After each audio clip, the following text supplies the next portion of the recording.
Hello, my dear friends. Over 100 years ago, the Chafetz Chaim wrote letters to Klal Yisrael. He didn't write it to any particular individual, but these were letters that he disseminated as best as he could throughout the Jewish world. He was one of the undisputed leaders of the Jewish people. These letters were published, some of them were published in the 4th volume of the Chafetz Chaim's Sefer.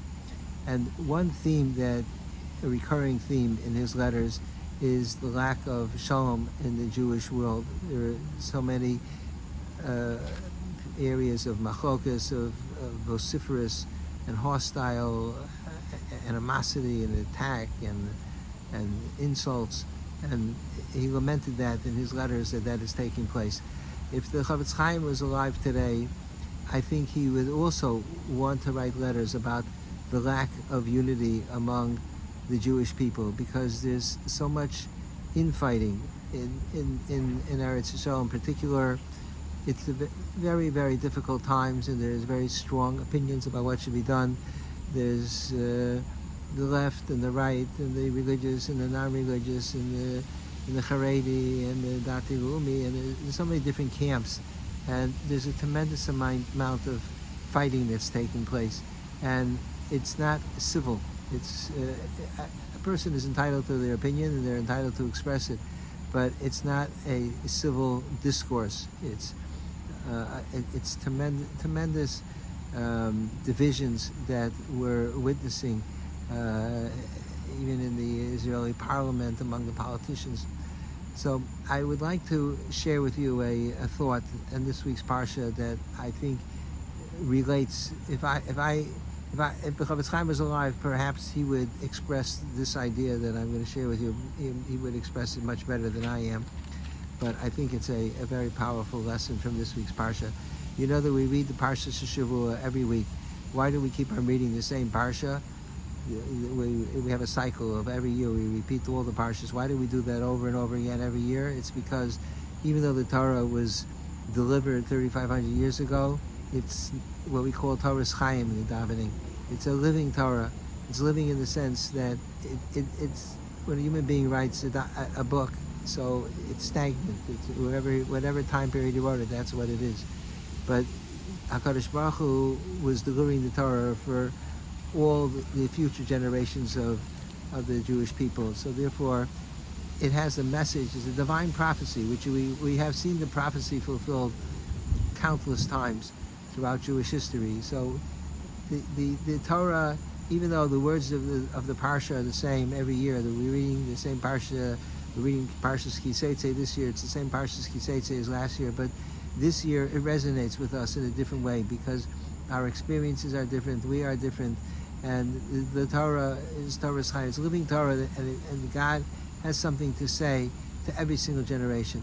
So the Parsha, this week's Parsha, is very powerful. It's because it talks about exactly what we're going through. When you go to war against your enemies, and tragically we've been engaged in a war against our enemies for the last 2 years. And I say we, because even though it's the heroic members of Tzahal that have been fighting that battle, but it's not only a battle against the state of Israel, it's a battle against all of Klal Yisrael, the Sona Yisrael, the anti-Semitic people around the world have launched an attack not only in the state of Israel, but on Jewish people worldwide.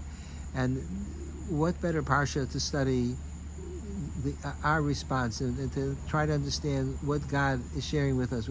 It's the Parsha of Kiseitzi Melchama, when you go to war against your enemy. So what are we supposed to do when we go to war against our enemy? So there's a section in this week's Parsha that I think is unbelievably powerful. It's in Parachav Gimel. The Torah says, Kiseitze, it's Pasuk Yud if you want to follow in the Chumash. Kiseitze machana al v'nishmart mikol davar.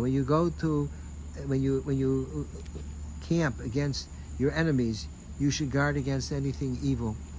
Which Rashi explains what that means is when you're in a war, so the Satan is mekatrig. The Satan prosecutes the Jewish people. The Satan is a prosecuting angel. And when the Jewish people do something wrong, the Satan goes and stands before HaKadosh Baruch Hu and says, look how bad the Jewish people are, and he tries to get HaKadosh Baruch Hu to punish Chas v'shalom Klal Yisrael. So the time of sakana, when there's danger, then the people have to be on their best behavior, because the Satan, that's the time when the Satan has the most leverage, because it's a dangerous time. People should be on their best behavior, and if they're not, then the Satan is able to tell HaKadosh, say to HaKadosh Baruch Hu, look at how the Jewish people are behaving. I remember when I was in camp, monk, when I was a child, I was 13, 14 years old. When it came visiting day, we had to make our beds military style. The corners had to be exactly perfect, and everything had to be tucked down in. We didn't do that the whole summer. I mean, we made our beds, but not that way. Why do we have to do that? Because when your parents are visiting, you want to make a good impression. So we acted differently then. The beds, and not only the beds, but we wore, if we were in the same shirt as kids for the last 2 weeks, we changed our shirt because we wanted to make a good impression. And there are times when you have to behave differently because you want to make a good impression. It's now the month of Elul. It's right before Yom Noraim. We have to make a good impression. We can't afford to conduct ourselves in the month of Elul as in the same way as we do the whole year. It's like visiting day. Kadosh Baruch Hu is going to take a look, and it's worse than visiting day. So we have to be super careful. And the Satan is busy at work during the month of Elul, trying to prosecute the Jewish people. So Rashi says that when you're engaged in a war, it's a time of danger, sakana. So you have to nishmartim b'kol davar ra. You have to protect yourself against doing anything that is any form of evil behavior. And then a few psukim later, the Chumash elaborates. Ki Hashem Elokecha mishalav b'kerav machaneh. These are amazing set of psukim because God is traveling in your camp. L'hatzilcha v'lasei seivecha v'necha. He's there to rescue and deliver your enemies before you. V'hayu machanecha kadosh. And therefore, if you want to be zocha, you want to have the merit of God saving you from your enemies, then you have to have, your camp has to be holy. And you can't afford to have anything shameful among you, and then God will turn away from you. So that is the response when you're in the middle of a war. The Torah says two things: guard against anything bad, anything evil, and your camp should be holy. Now Chazal say, what is guard against anything evil? What are examples of evil? So Chazal say it means two things. Number one, it means promiscuity, immoral promiscuity. That's one form of davar ra. The other form of davar ra, Chazal say, is the word davar ra could be read dibur ra. If you read it with a shurik or you put a vav inside, the word davar. Dibur ra, bad speech. Don't engage when you're in the middle of a war.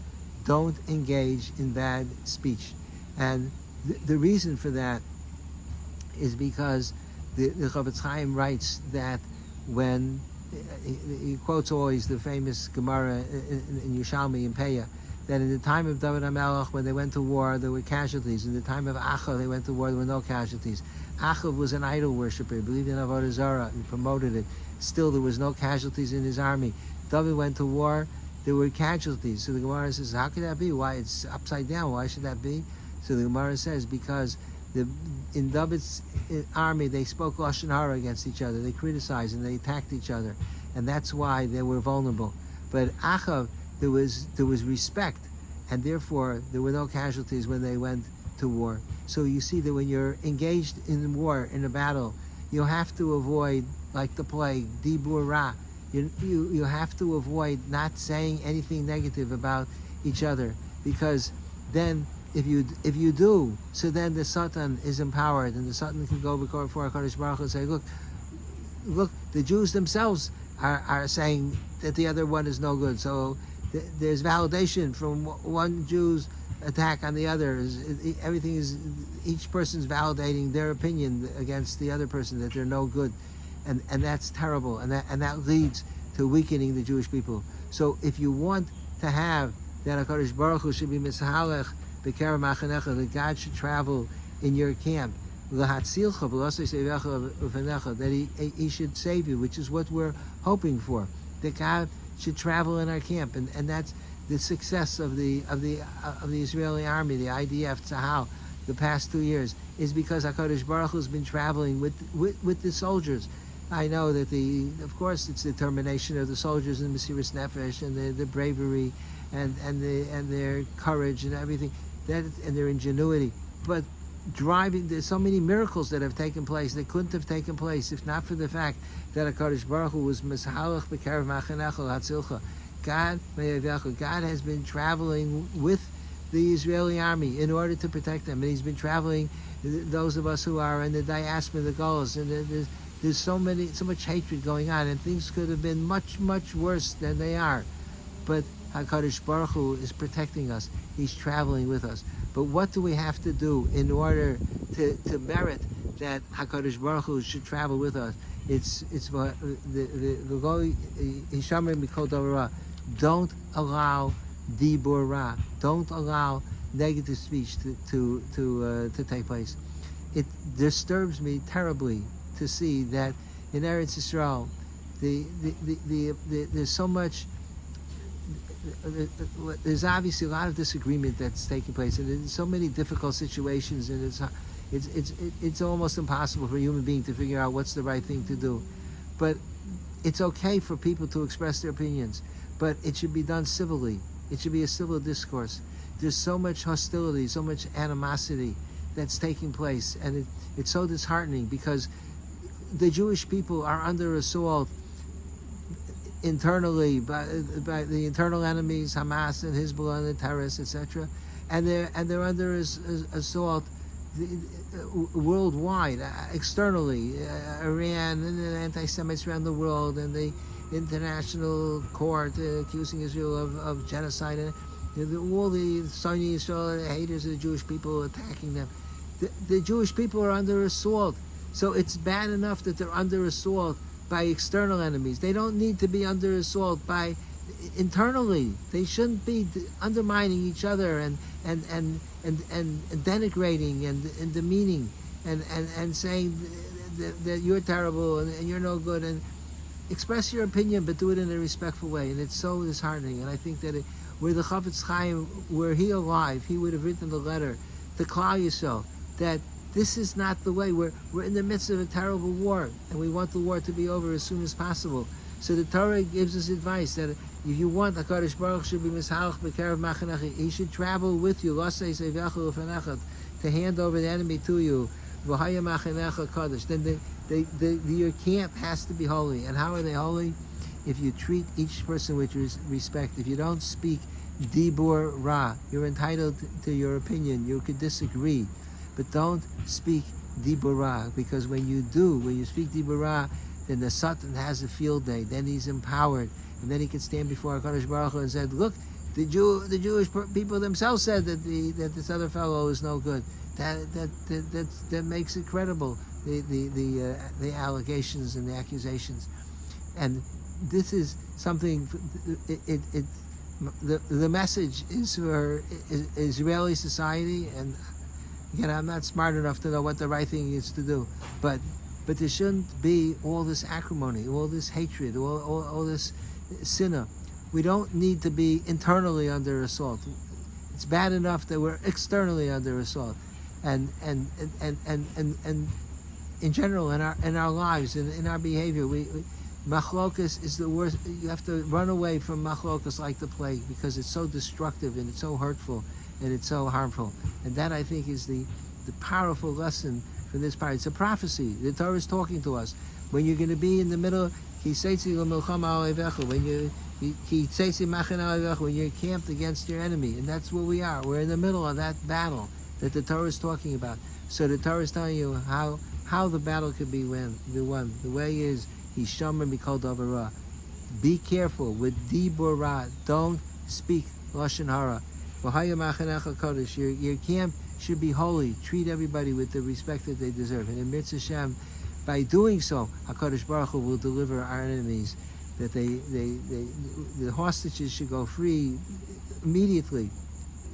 as soon as possible, and all the terrorists should be destroyed and annihilated, and there should be no more terrorism in the state of Israel, within the state and surrounding the state. There should be no more missiles being shot into Israel from Iran and around the world. The enemies should be silenced. Every day that the Mashinim should be silenced. Those people who are haters of Israel should be silenced. In the Mirz Hashem, we should see a fulfillment of this prophecy. But we are able to. We are participants. We're not impotent in this process. We need to be involved as well, and it's by Yishamri Kol Davara Midibur Ra. If we avoid Dibur, instead of promoting disharmony, we promote unity, then Klal Yisrael will be strong and will be able to succeed in all our endeavors. Thank you for listening, and have a good Shabbos.